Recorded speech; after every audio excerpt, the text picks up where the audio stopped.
America अगर invade करता है ईरान को या डायरेक्टली इन्वॉल्व होता है ईरान की जंग के अंदर, ये एक पॉसिबिलिटी है, लेकिन ये इतना आसान नहीं होगा।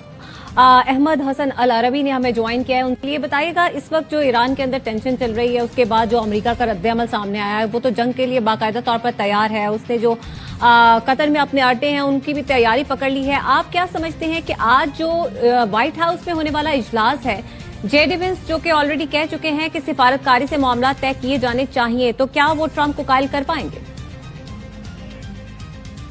जो अभी राइजिंग लाइन की जब बात हुई थी, जब इन्होंने इसराइल ने ईरान के ऊपर अटैक किया था और इसराइल की पूरी कोशिश थी कि अमेरिका को बॉक डाउन किया जाए इस जंग के अंदर और अमेरिकन बूट्स ऑन ग्राउंड का इस्तेमाल किया जाए ईरान के ऊपर हमला करने के लिए, तो उस वक्त के अगर आप सिनेरियो को याद करें तो ऐसे ही हुआ था कि डोनाल्ड ट्रंप की तरफ से बहुत जारहाना ट्वीट्स आ रही थी, बहुत जारहाना पोस्ट आ रही थी।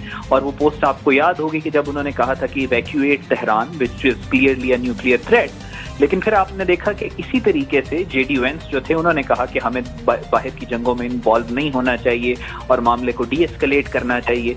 और प्रेसिडेंट डोनाल्ड ट्रंप जो थे वो एक एग्रेसिव पोस्चर लिए हुए थे। तो अभी अब से 4-5 महीने पहले जब राइजिंग लाइन 1 हुआ तो सिमिलर सिचुएशन थी और इवेंचुअली आपने देखा कि सैनिटी प्रिवेल्ड और अमेरिका ने डायरेक्ट इन्वॉल्वमेंट नहीं की, वो B-2 बॉम्बर्स वाली एक फेस सेविंग दी ईरान को।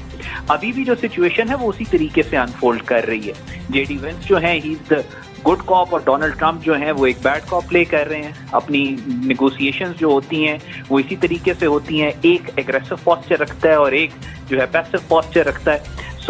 लेकिन आप इम्पॉर्टेंट बात ये है कि अब से 2 दिन पहले जब वो ऑयल वाली कॉन्फ्रेंस हुई थी व्हाइट हाउस के अंदर, तो मार्को रूबियो डोनाल्ड ट्रंप की लेफ्ट साइड पे बैठे हुए थे, जे.डी. वेंस राइट साइड पे बैठे हुए थे और डोनाल्ड ट्रंप ने कहा था कि will hit Iran where it hurts the most but boots on ground is not an option. So हमें ये सारी चीजें जो हैं वो देख के चलना चाहिए। अमेरिका अगर इन्वेड करता है ईरान को या डायरेक्टली इन्वॉल्व होता है ईरान की जंग के अंदर, ये एक पॉसिबिलिटी है, लेकिन ये इतना आसान नहीं होगा।